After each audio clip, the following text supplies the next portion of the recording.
Welcome, everyone. Thank you for being here. This session will be mainly so you can learn a little bit more about the process to study a master's or a doctorate degree in the United States, graduate studies in the United States. So let's get started. This is the agenda. So this is what we're going to be covering today. We're going to be talking a little bit more about what Education USA is. Usually, all of our services and all of our activities, we do them following 5 steps to US studies, and we're going to be talking about the 5 steps that you see on screen: researching your option, completing your application, financing your studies, these different opportunities and scholarships available for Mexican students, and the last step being applying for your student visa. At the end, I will share with you a calendar that if you decide to follow for a study or advising process with us, that is the calendar that most likely we will be following. I'm going to let you know how you can get started. And also we will have a Q&A session at the very end of the presentation. So what is Education USA? Maybe some of you have already been in contact with us, or maybe this is the first time that you interact with us. So we are a global network of advising centers around the world.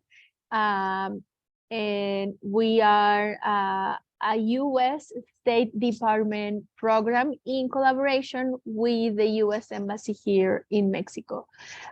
We do have about 23 advising centers in Mexico. And we offer accurate, comprehensive, and current information about the different opportunities that exist to study at accredited institutions in the United States.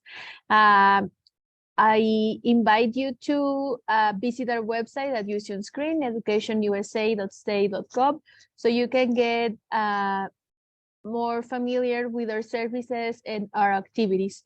Our advising center in Mexico City covers audiences from Mexico City, Estado de Mexico, and Morelos. So if you live in a different state, none of the ones I already mentioned, you are welcome, of course, to stay in this info session. But then I highly encourage you to get in contact with your closest advisor. There's an advising center close to you. As I said, our Mexico City Center covers audiences from Estado de Mexico, Ciudad de Mexico, and Morelos. So we can basically help you, as I mentioned, in the 5 steps to US studies. If you're interested in studying, for example, in this case, a graduate degree, we can help you from start looking for your options, what schools are available to you. I'm going to start that sharing with you in a second. We are not in a scholarship program. However, part of what we do is to help you. We advise you to explore the different opportunities that exist, so you can apply for scholarship or look for financial aid opportunities. We can help you with the whole admission process. All of the application requirements that we're going to be talking about, we can help you with those. Once you have been admitted to a US institution, we can also advise you with applying for your student visa. And also the last step being helping you so you travel to the US. These are also some of our services that we offer. Being a State Department program, all of our services and all of our activities are free of charge. We do have an advising center that is located at the Benjamin Franklin Library, Biblioteca Benjamin Franklin in Mexico City, in Colonia Juarez. And here in our advising center, we do have different activities and sessions, such as this one. We usually have these sessions, but also in person. We do have one-on-one sessions, workshops, and different events that at the end, I will be sharing with you our upcoming in-person events, so you can register and also participate. But we also do have very many virtual events, such as this one, one-on-one sessions. webinars, and we do also offer virtual fairs. And also we do a lot of outreach where we visit different institutions around the city, so people can get to know a little bit more about our services and activities. So let's get started. We're gonna be starting to talk about first about researching your options. So in the US, there are these type of programs that you will be interested in pursuing in the US. So this is a master's degree or a doctoral degree. These two programs, there are also two types of programs. There's the academic programs and also the professional programs. The academic programs are those that will focus primarily in teaching and research. So for example, if you start studying a master's degree, an academic program, most likely you will be required to study also a doctoral degree if you're interested in keep doing research or if you're interested in teaching. In comparison to the professional programs are those who focus more on the industry. So for example, if you're interested in studying an MBA, a Master's of Business Administration, most likely is because your current job requires you to get an MBA to get a better position or a better salary or better job opportunities. So I think this is the main difference between an academic and professional program. It will also have a little bit more sense once you start doing your research about the different kind of programs between academic and also professional. And when we get to the financial aid opportunities, you will see also another huge and important difference between these two. So there are more than 4,000 accredited institutions in the United States. That means that you do have many options. I know many of you have already some institutions in mind, and these might be institutions that you are familiar because you see them on TV or on social media, or because you have professors or coworkers or friends that have attended these institutions, and that is great. Some of you may be interested in pursuing a program at very highly competitive institutions, and that is okay as well. But part of what we do at Education USA, and that is, of course, our services and guidance, will be to help you find a university that best fits your academic, your needs, and also your budget, your academic profile. So here at Education USA, we won't tell you specifically which institutions you need to apply. We will give you the resources that you need. We will give you the help. We will advise you so you find the best fit, the best option for you. We will help you also to define your priorities, so you, of course, find the best option available to you. These are two research options, two websites that we encourage you to start using, to browse, to spend some time. It's petersons.com and gradschools.com. These two websites will let you do a very deep research on the different options available to you. These two websites will let you filter different institutions according to your needs. For example, if there is a specific state in the United States that you are interested in studying, these websites will let you filter, for example, those institutions available at, for example, in Texas. If you're interested in looking for programs for master's degree, then it will filter those available to you. If you already have an area of study that you want to pursue, they will also let you filter those. Or even if you have a budget in mind, these websites will let you filter those. So you are highly encouraged to start using these two websites so you can start looking for options. Also, we encourage you to start using a designated notebook or an online document that will help you write down and save all of the things that you're starting to find when doing this research. And then at the end, I will share with you a couple of things that you can take into consideration when doing this research. Now, let's talk about the application process and the requirements. So I'm not going to talk specifically about a school or an application in particular, because we do not represent one institution in particular. We can help you submit an application, and we can help you with these requirements for any institutions that are accredited in the United States. So these are just the general requirements that institutions in the US will ask you when submitting an application for either a master's degree or a doctorate degree. So now let's talk about each of these. The first requirement will be the online application. This usually happens to be, you can find it at your institution's website. It's an online application. You need to create a username, you need to create a password, and it will start asking you demographic information about yourself.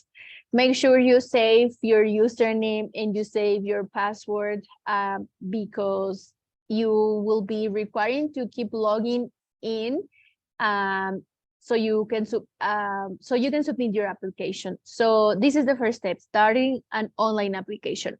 And the institution that you're interested in submitting an application will tell you specifically how you can start this online application, even if it's on the university's website or if you have to do a different platform, etc. So this information, you can find it at the website of the institution. There's an application fee, which is a fee that institutions charge you in order for them to review your documents.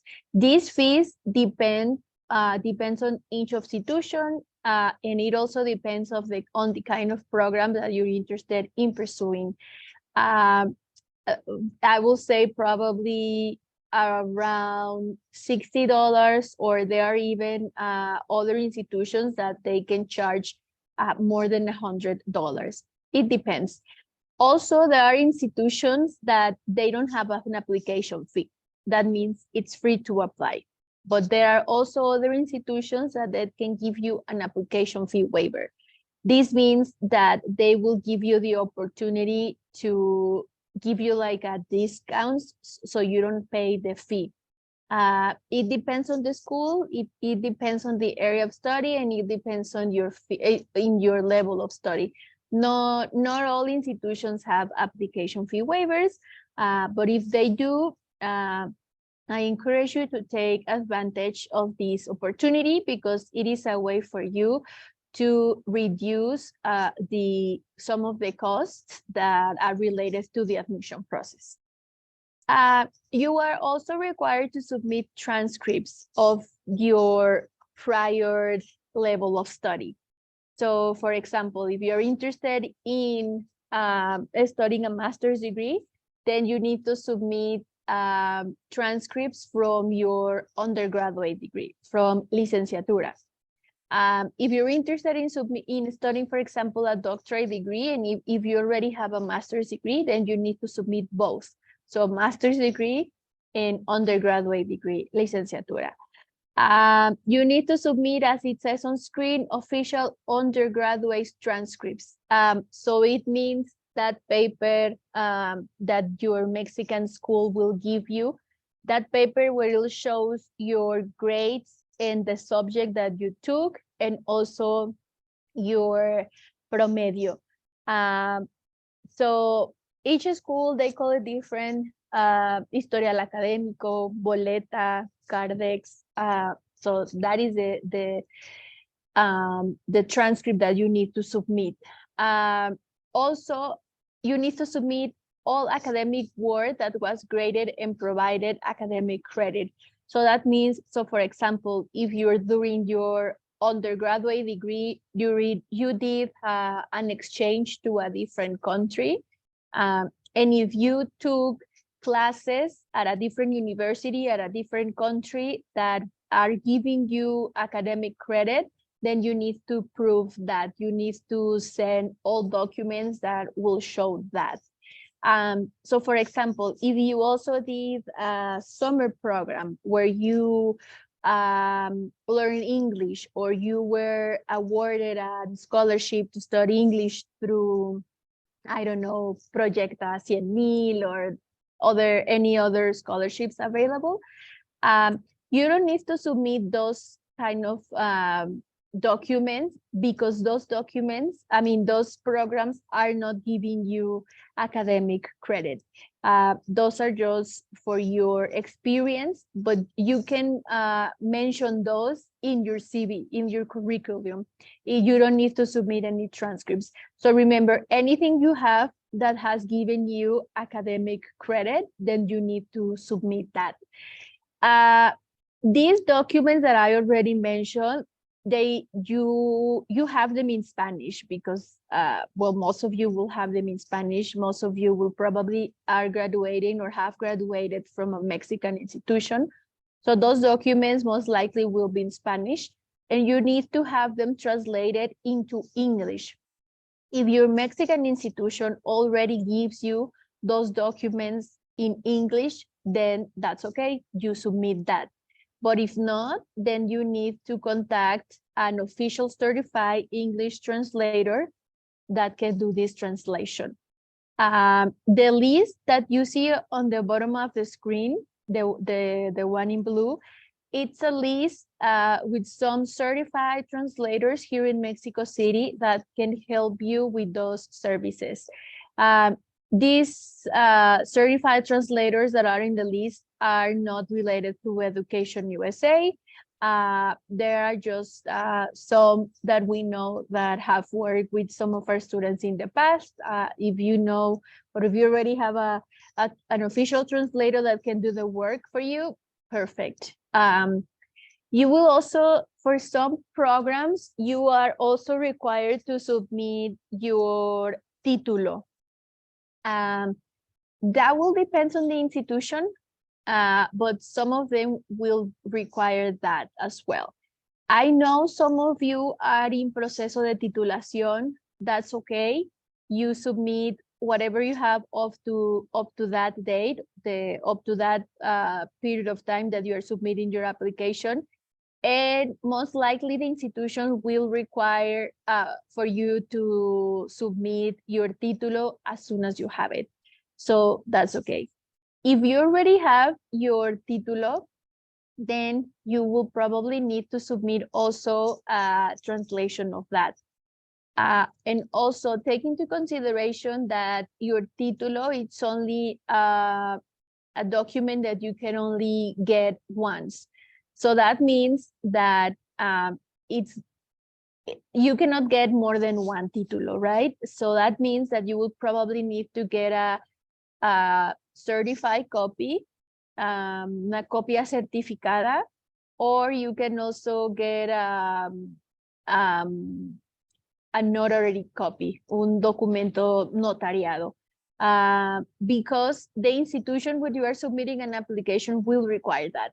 And take into consideration, once you submit your documents, the institution won't give you those back. They will keep them forever. Regardless if you are accepted into that institution or not, they keep them.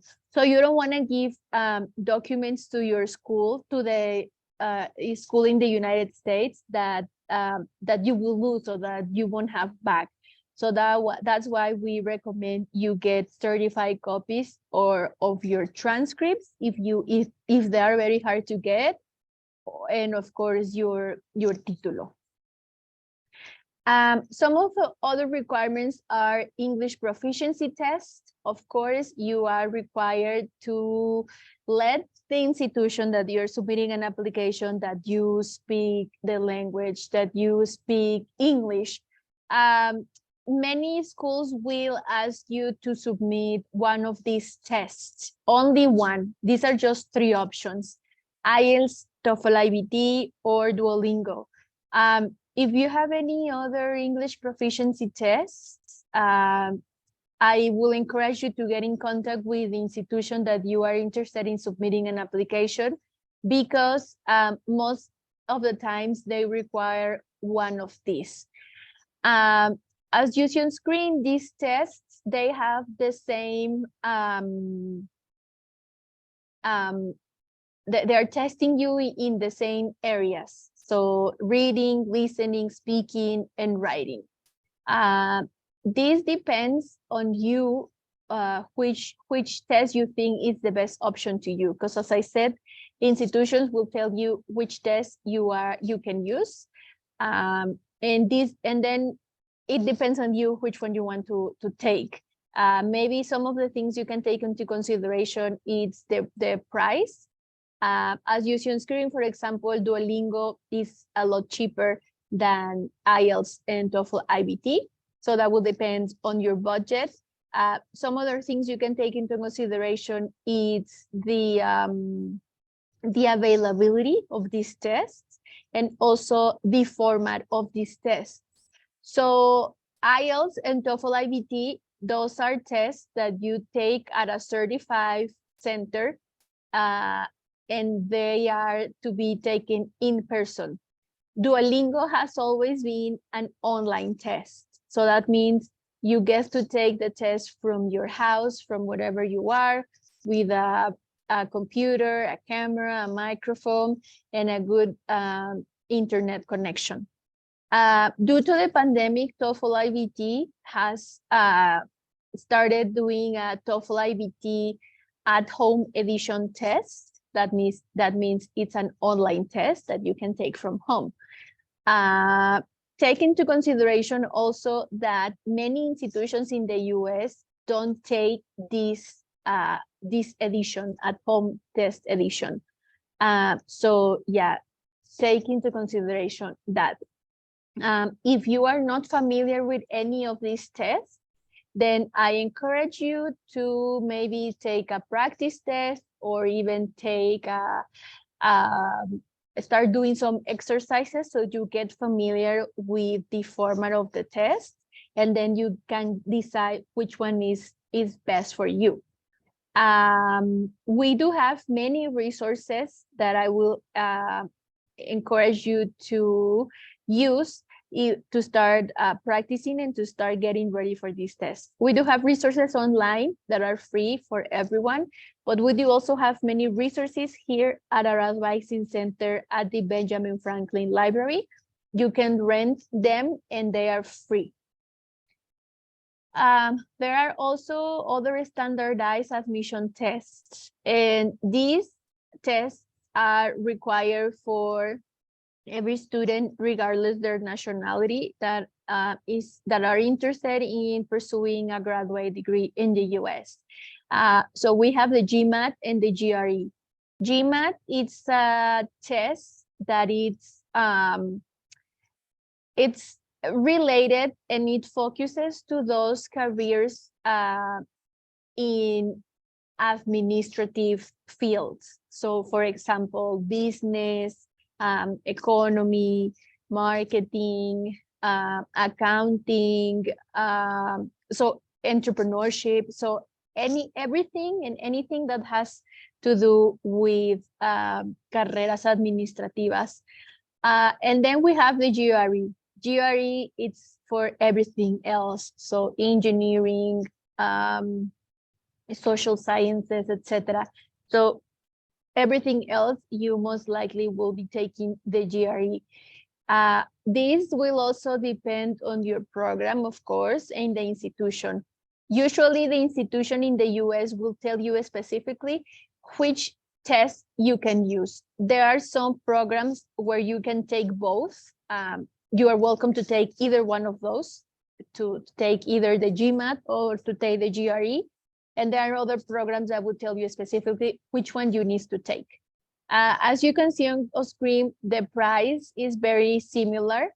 And these two tests are also, you need to take them in person at a certified centers.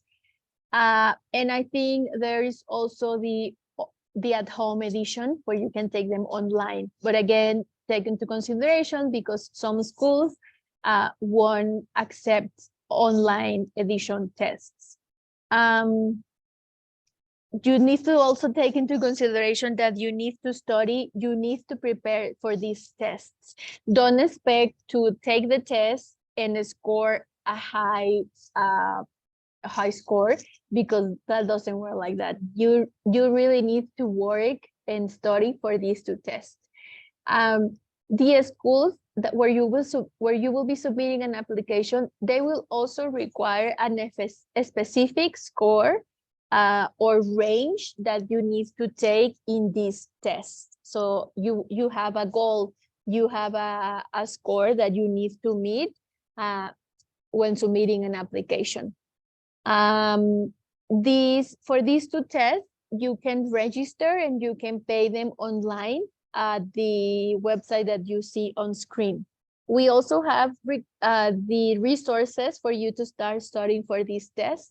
For GMAT or GRE, they are not English tests. They won't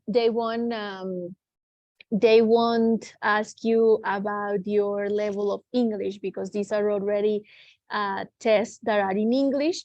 They do have sections, a verbal section, a quantitative section, and also a writing portion. So I highly encourage you to start working on these tests as soon as possible. Also the GRE subject test that you see at the bottom of the screen, that is also another requirement that most likely it's specifically for students who are interested in pursuing a doctorate degree.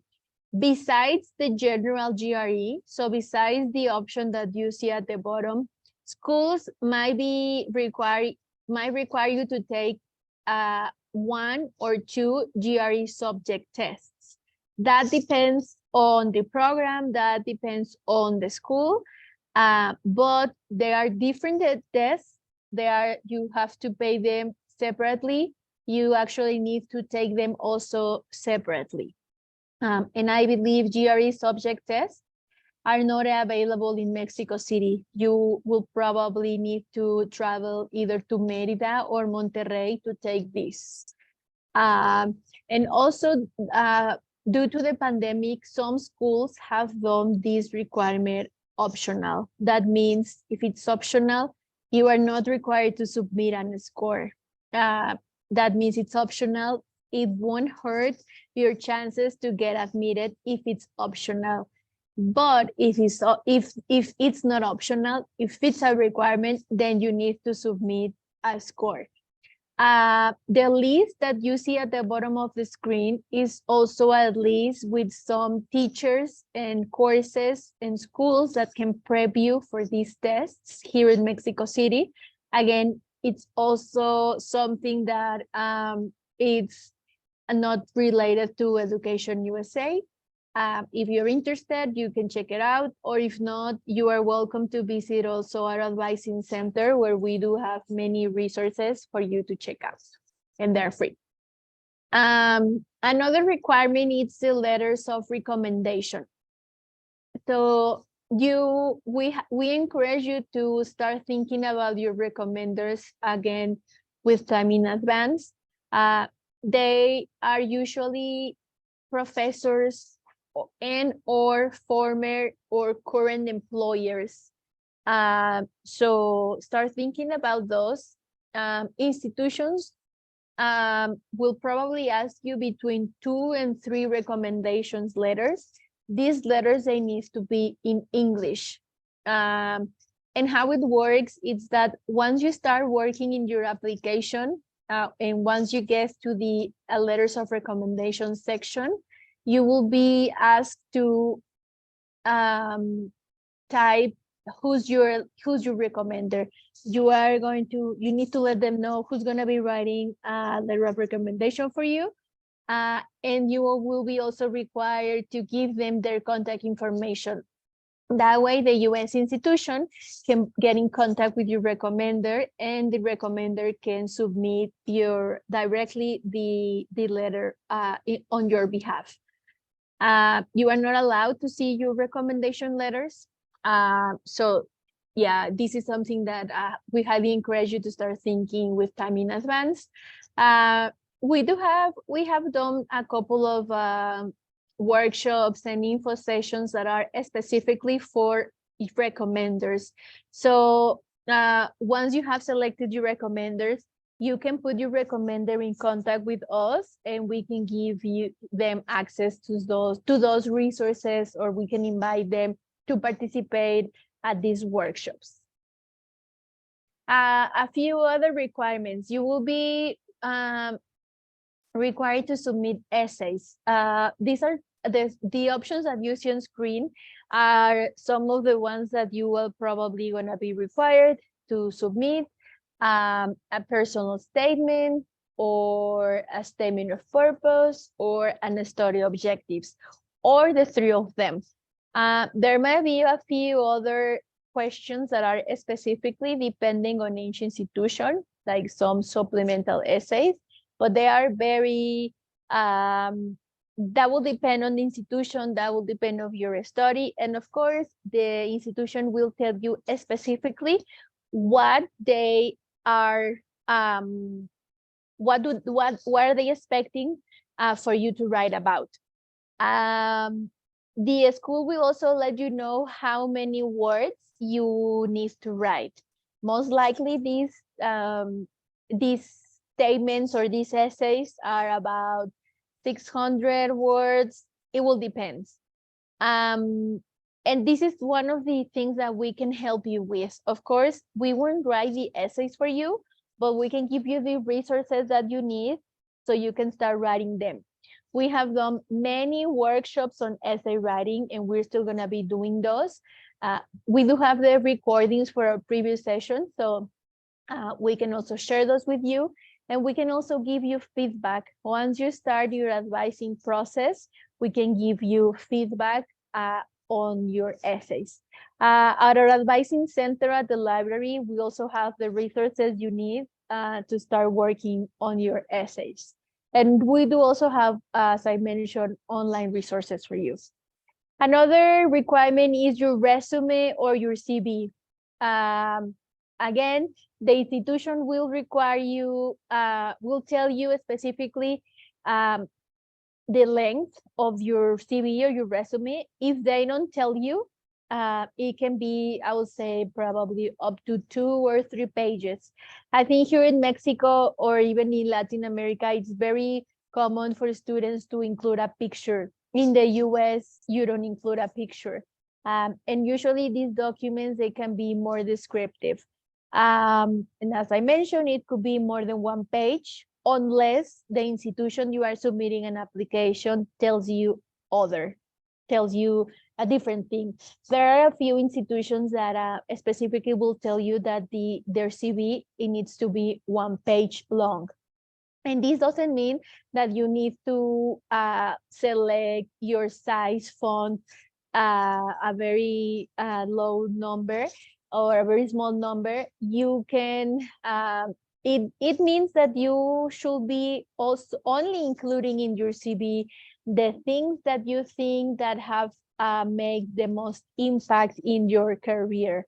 And again, this is another thing that we can help you with. We have had many workshops that will teach you how to start working on this too. And we also have many resources for you to check out. There's also a portfolio for those students interested in pursuing a career in arts or design. Most likely, you will be also required to submit a portfolio with samples of your work. Also, for those students prospective to a doctorate degree, they might require you to submit a writing sample.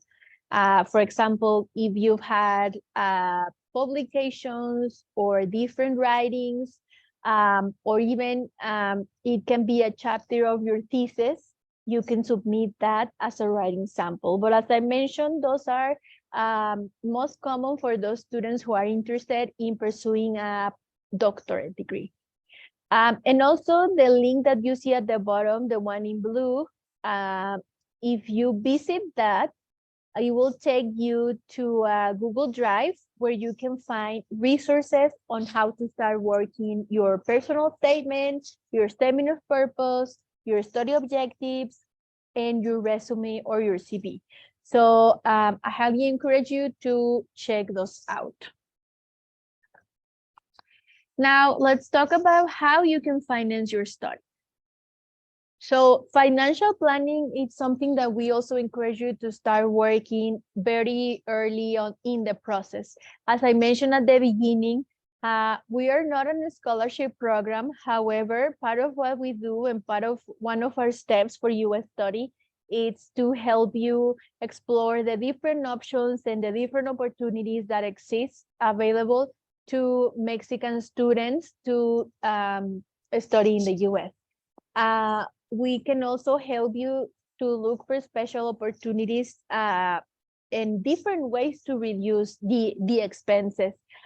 Something that you also need to take into consideration is the financial train. The financial aid, sorry, depends on your field of study.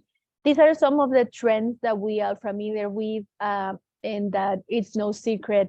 So usually students interested in pursuing a program in STEM, so for example, in science, technology, engineering, or math, usually those areas of study are the ones who have the most generous financial aid opportunities in comparison to any other areas of study. Also, there is more funding available for programs that are focused in doctoral degrees in comparison to master's degrees.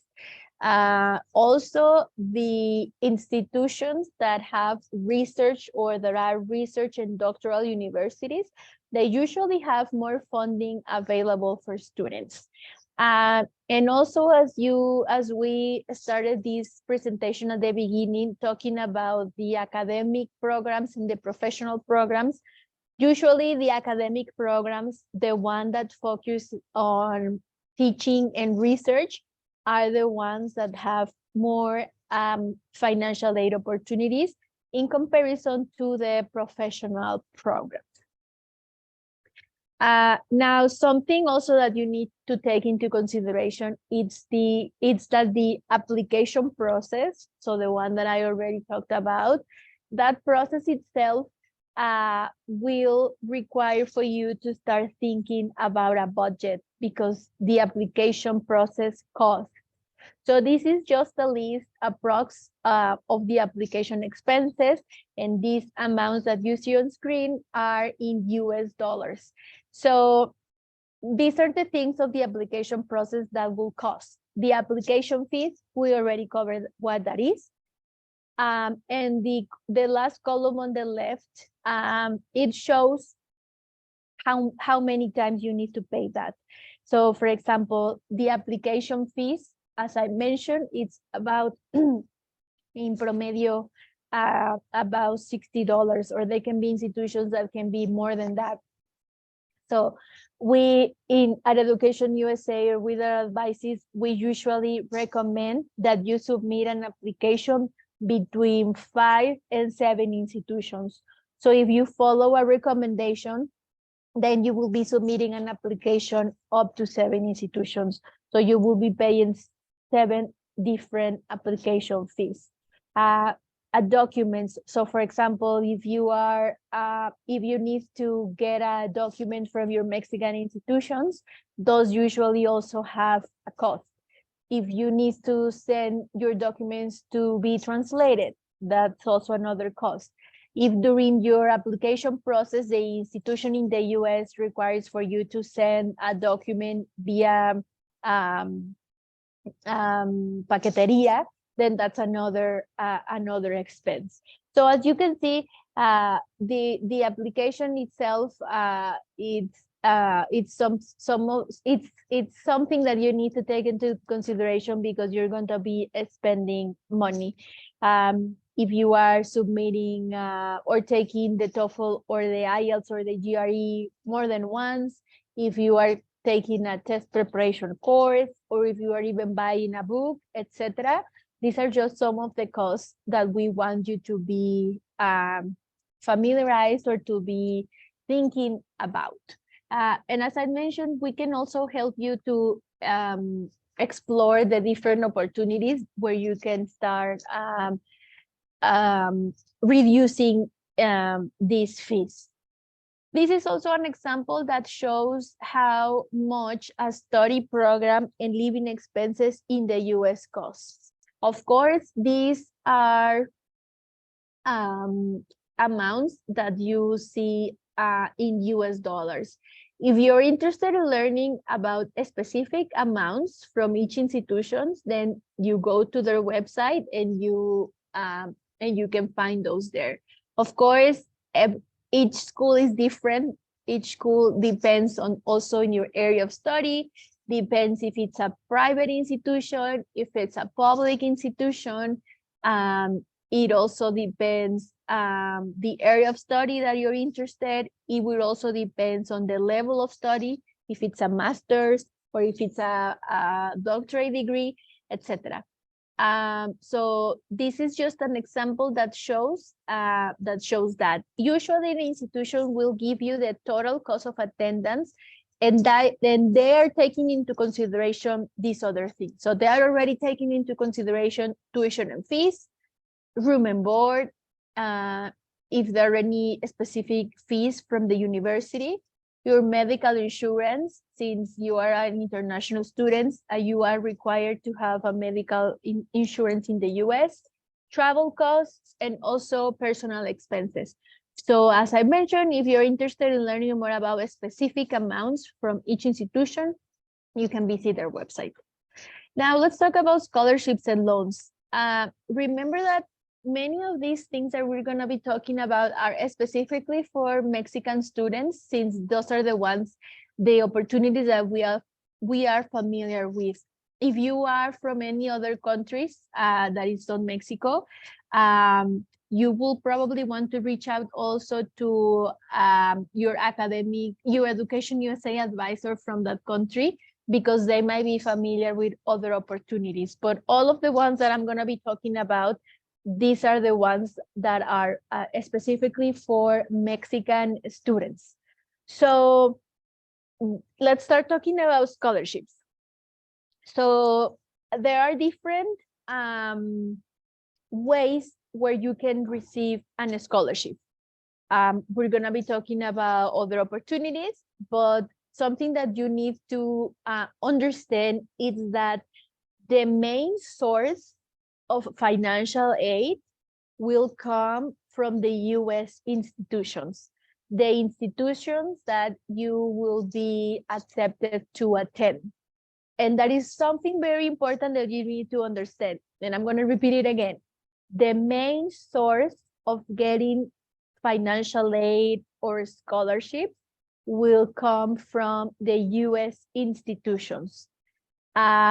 And I'm going to start talking about an assistantships, because this is the way that most likely US institutions can give you financial aid and the money.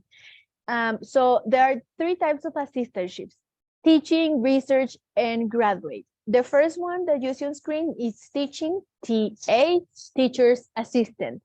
So most of your graduate teachers will also teach at a lower level. So for example, they will teach also for undergraduate students. So if you are your teacher's assistant, their TA, then you are required to help your teacher in anything that your teacher needs help with. So for example, if your teacher can attend or can give a class because he's sick or whatever, then you are there to teach the class. If the teacher needs help reviewing essays or grading exams or doing an in-class activity, you are there to assist your teacher. These assistantship opportunity, they are very generous opportunities.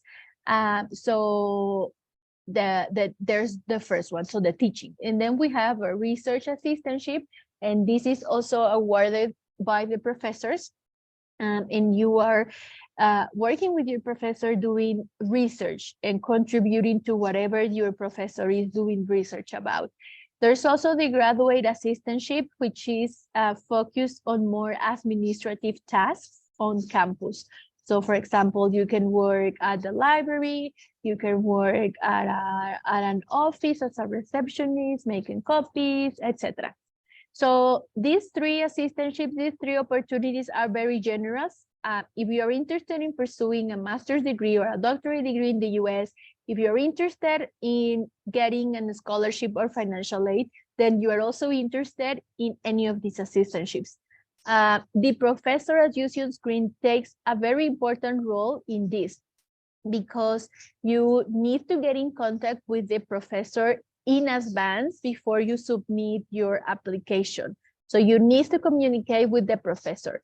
You can start looking for professors online at the university's website. Start looking for those professors that you think you are a good match to work with, to work as a TA or as a research assistant or at any graduate assistantship tasks. So learn about them. As I said, do your research at the school websites, or you can also look for them at the Google Scholar.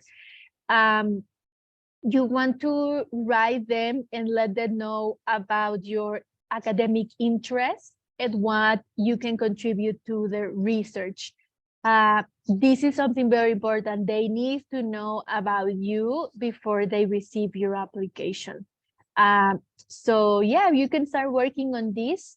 Make sure that when you start contacting them, it's a good idea to also attach your CV, your curriculum, so they know a little bit more about you, about what you have accomplished. But it's important to know that the professor plays a very important role when starting looking for the assistantship opportunities. Also, financial aid depends on nationality.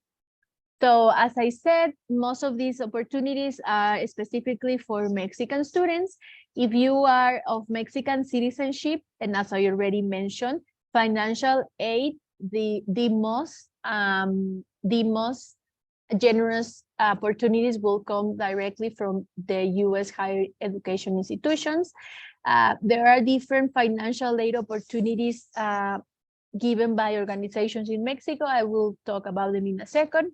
If you also have a US citizenship, so for example, if you have dual citizenship, besides being a Mexican, if you have a US citizenship, then you are also eligible to receive financial aid from the federal government from the US.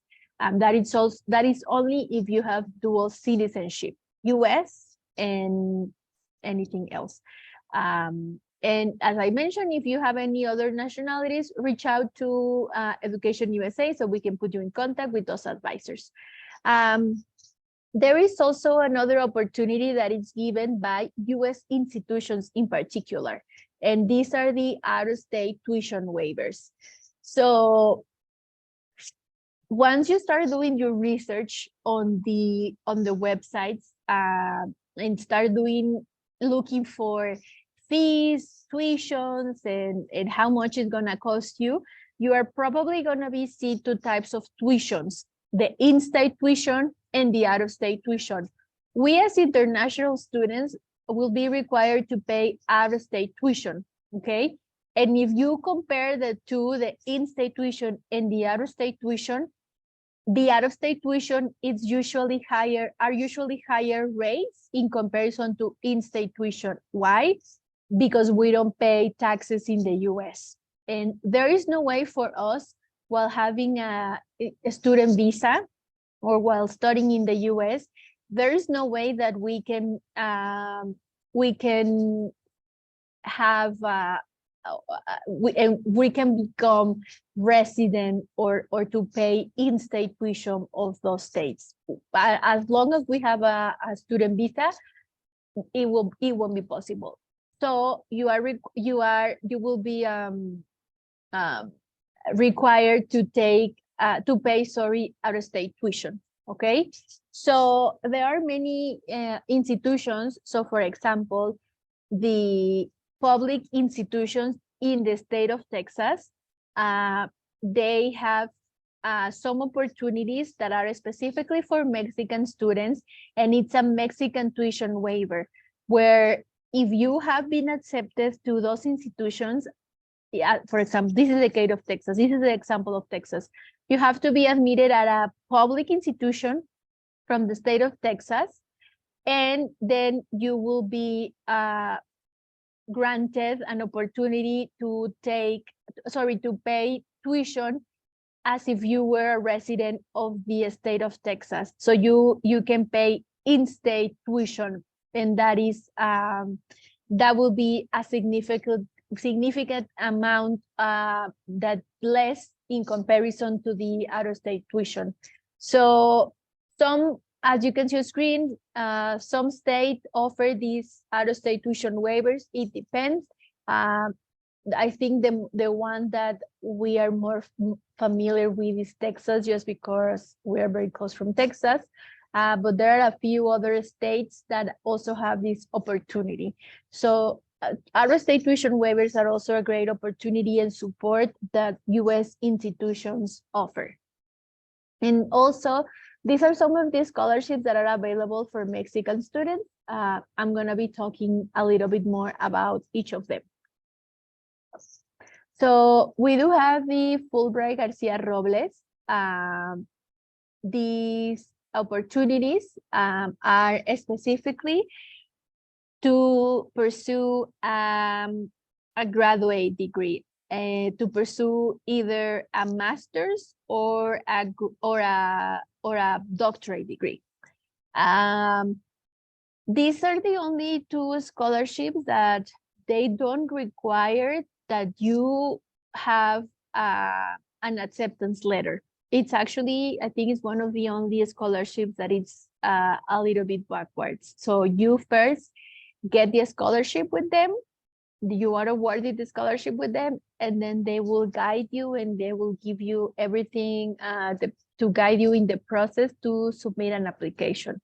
So there are two convocatorias, estudios de posgrado and estudios de posgrado STEM regional. I'm going to start talking first about the one on the left. So estudios de posgrado.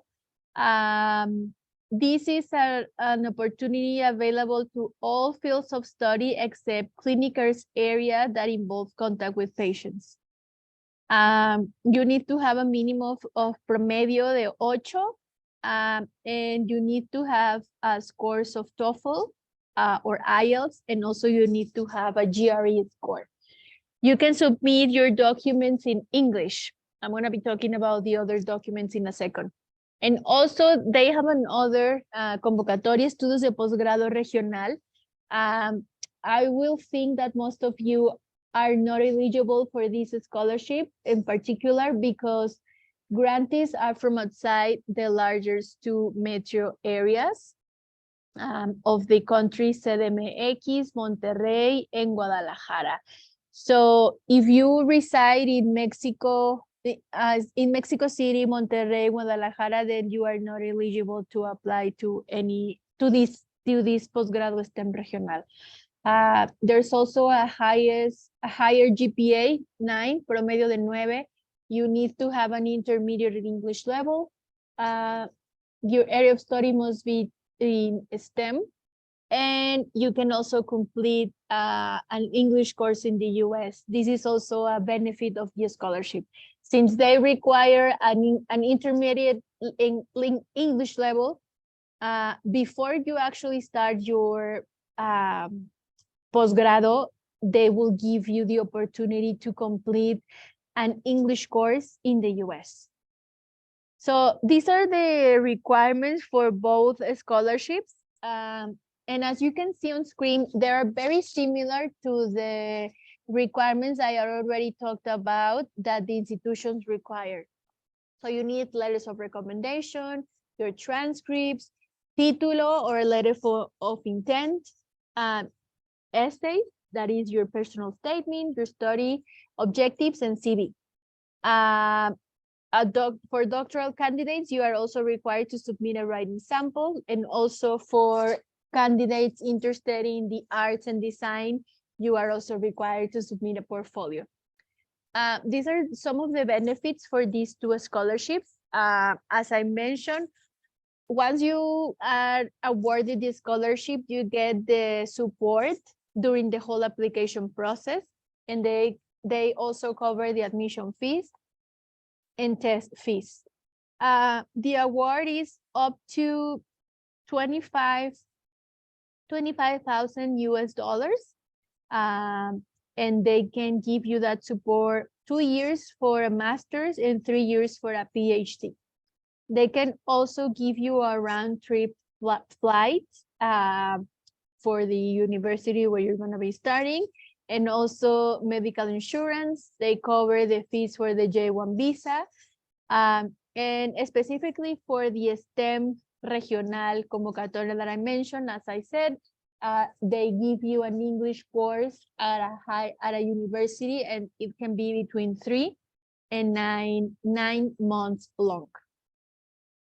Also, you need to take into consideration these quality scales. These scales are available for you to check out on the website that you see on screen, comexus.org.mx. And these quality scales depend on the area of study. So for example, this scale is specifically for careers in STEM. It's not that it's related to the STEM convocatoria. No, it's related to STEM careers. So ciencias, tecnología, ingeniería, and matemáticas. And they have different ones. For example, this scale is for social sciences and humanities. They have one for professional degrees, MPP, MBA, MPA, or LLMs. So for example, they will want you to take into consideration your promedio. So for example, if you have a promedio of 90, then that 9, it's equivalent to have 25 points, okay?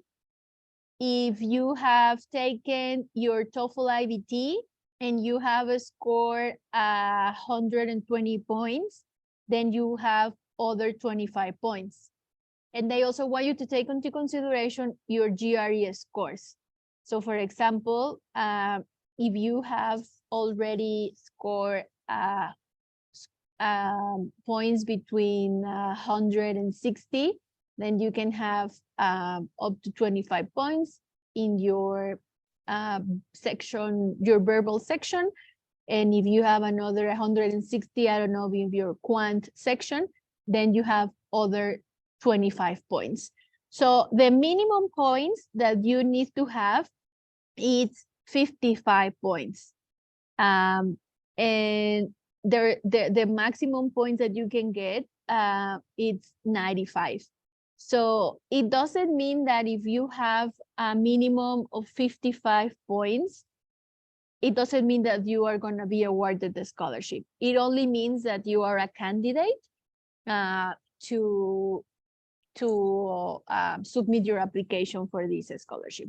So these are just the as I said, the different quality scales that you can find at the Comexus website. I'm gonna go back to this part. As you see on screen, these scholarships, these applications, they are closed for now, being April 2023. They close in February, and they will open again between September and October 2023.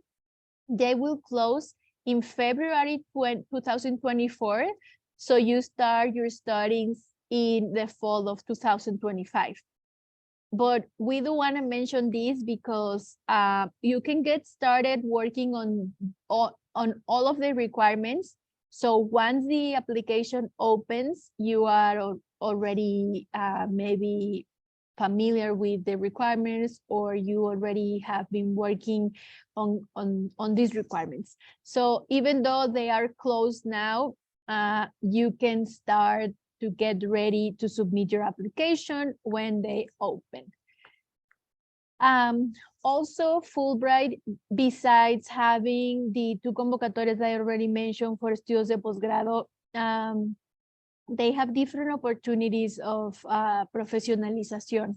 So they have these binational business scholarships, a scholarship that is an opportunity, as you see on screen, for young professionals who recently graduated or are close to graduating from a bachelor's or a master's degree in these areas of study, the ones that you see on screen: business administration, finance, economy, marketing, accounting, law, international relations, and other business-related areas of study. This opportunity, this scholarship, give you the opportunity to complete a professional internship up to 10 months at a US company. And also at the same time, you get to take courses at an MBA level at a university. It doesn't mean that you are taking an MBA, because no, it's just a programa de profesionalización. It gives you the opportunity to get more professional experience and professional development. So if you're interested in learning more about this scholarship, again, visit their website. Right now, it is closed, but if you go to their website, you can start also getting familiarized with the different requirements and deadlines. So Fulbright, they not only have these negocios binacionales, or the 2 scholarships for posgrados. They do also have different opportunities, some other programas de profesionalización.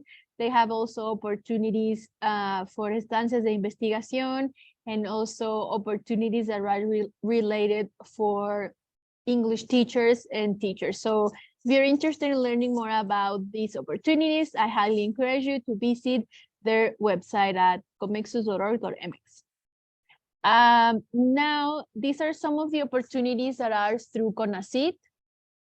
CONACYT, Becas al Extranjero, they recently opened these convocatorias, and it's the first time in a long time that they are going to be supporting also master's degree for Becas al Extranjero, because I think in the past years they have only supporting doctorate degrees. And as we know, in the past years, they have only been supporting areas of study that are related to health due to the pandemic. So if you're interested in learning more about them, visit their website, because this convocatoria is open.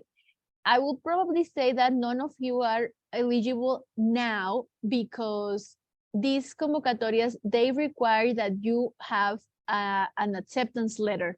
So I don't think, or I don't know, maybe, but maybe none of you have an acceptance letter. So you will be most likely interested in getting this scholarship and this financial aid support for next year. So once you have an acceptance letter. So Becas al Extranjero, and they do have a few other opportunities as you see on screen: gobiernos estatales. It depends from each of the budgets of the estados. Alianza FIDEM, it's specifically for master's degrees in areas of those things related to water or to earth, structural engineering, etc. There's also CONACYT FINBA, CONACYT FONCA that are related for the arts and fine arts. And also there is CONACYT FUNED. CONACYT FUNED depends, it's a support, or it's an opportunity that it's part scholarship through CONACYT, and also credit supporting by FUNED. And there is also CONACYT Center. So if you're interested in learning a little bit more about them, I highly encourage you to visit CONACYT's website. FUNED, it's an opportunity where you can get a credit, and it specifically supports master's degree. You need to have an acceptance letter in order to get this support. You need to have an admissions letter, an acceptance letter from the institutions that are ranked at a QS or Financial Times between the 200 universities, or the top 200 universities, or top 100 best programs in the world. And these are just some of the requirements that you need in order to get this crédito. So you need to be Mexican, as I mentioned, letters of acceptance, must have título, promedio minimum of 8, start your online application, and you also need to have an aval. If you're interested in learning more, I encourage you to visit their website.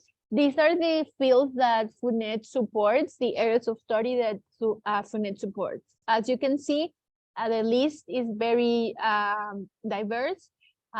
If you're interested in learning more about FUNED, as I mentioned, go to their website, but also start looking about the different agreements that FUNED has with some institutions in the US. You can find this information on their website. Usually, these agreements or these benefits includes a discount on the on tuition. So yeah, if you're interested, go to their website. There's also Magdalena o Viuda de Brockman. It's a scholarship. This is specifically for master's degree. As you see on screen, in any field, but medicine, architecture, arts, sports, and related fields. This scholarship will require for you to have 2 years of work experience, and you are also committed to come back to Mexico once you have finished your program in the US for a minimum period of 5 years. This opportunity is also part of the scholarship and also part credit, because they can give you up to 70% in a scholarship and 30% in credit. So these are some of the requirements that you need. It's one of the scholarships that we've seen that they have a minimum of, you need to be younger than 30 years old. There is also a minimum of GPA of 8.5. You need to have a TOEFL or IELTS and the financial need, and of course, an aval. You are not eligible if you already have a master's degree or if you have started a master's degree. These 2 opportunities are specifically for women. American Association of University Women, AUW, and these are just, is an opportunity for women who are interested in studying something that eventually will benefit the lives of women or girls in their community. This is their website where you can learn a little bit more about that. Of course, you need to have alerts of acceptance in order to get this support. There's also the Amelia Earhart Fellowship for women interested in pursuing a PhD or a doctoral degree in aerospace engineer or related fields. So again, you need to have letters of acceptance.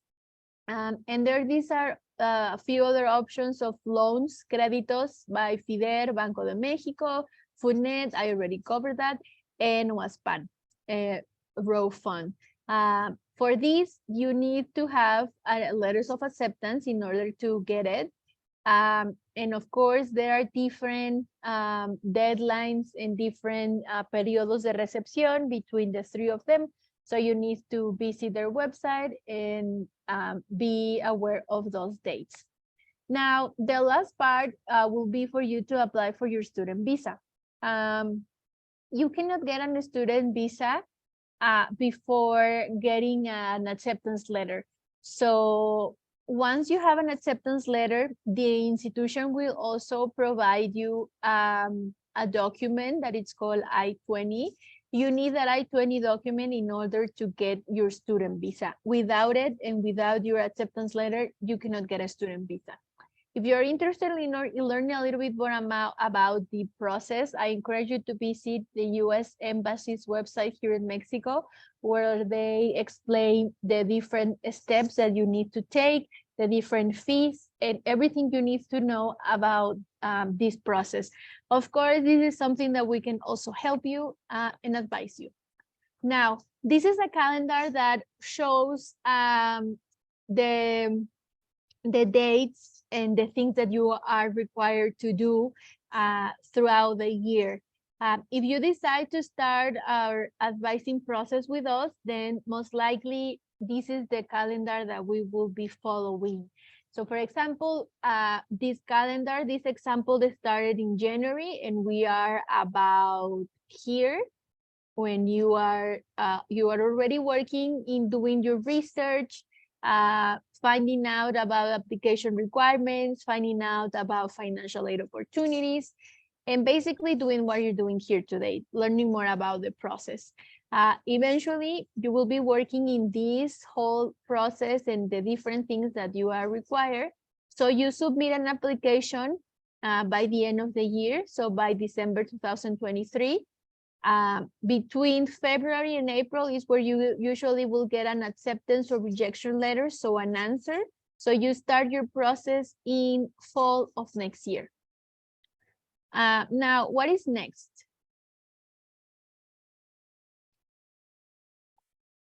So what are some of the things that you can start doing after listening to this presentation? So you can start working and doing your research. I already mentioned some of the buscadores or the website that you can start using, petersons.com, gradschools.com. Start doing your research, make notes and make charts and make a list of potential institutions and programs that interest you.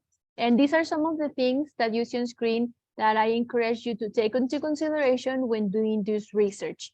Learn more about division requirements, learn more about the costs, the application, the financial aid, or scholarships opportunities. If there are any opportunities that are specifically available for Mexican students, what are the deadlines? And most important, what do I like, what I don't like, and what questions do I have about these programs? Once you have done this research, once you have a list of institutions that you are interested in, you can request an appointment with an Education USA advisor. You can write us at the email that you see on screen, mexicocity@educationusa.org. So you can start working in this process one-on-one, individually, and sessions where we can talk about more about the process, where we are gonna be doing the researching your options and guiding you through the whole admission process. We can usually have these appointments online, but if you decide to come to our center, we can also have them in person. We will encourage you also to attend our activities, our in-person activities, or webinars, our online activities. And also to keep us updated about your process. Before I take any questions, I would like to invite you to follow us in social media so you can learn more about our activities and processes and scholarship opportunities. We do have presence in Facebook, in Twitter. We also have a YouTube channel. We are in LinkedIn, on Instagram. We have a blog where we have many resources available to you regarding everything that I talked about. And we also have a podcast that is available on Spotify at Use Your Screen. And we also have WhatsApp for Business. So if you are interested in contacting us, write us an email at the one that you see on screen, Mexico City at educationusa.org. You can write us through WhatsApp for Business, or you can give us a call at this number. We are here at the Benjamin Franklin Library from Monday through Friday from 10 to 7. And I also encourage you to please visit our website if you're interested in learning more about our activities. Thank you.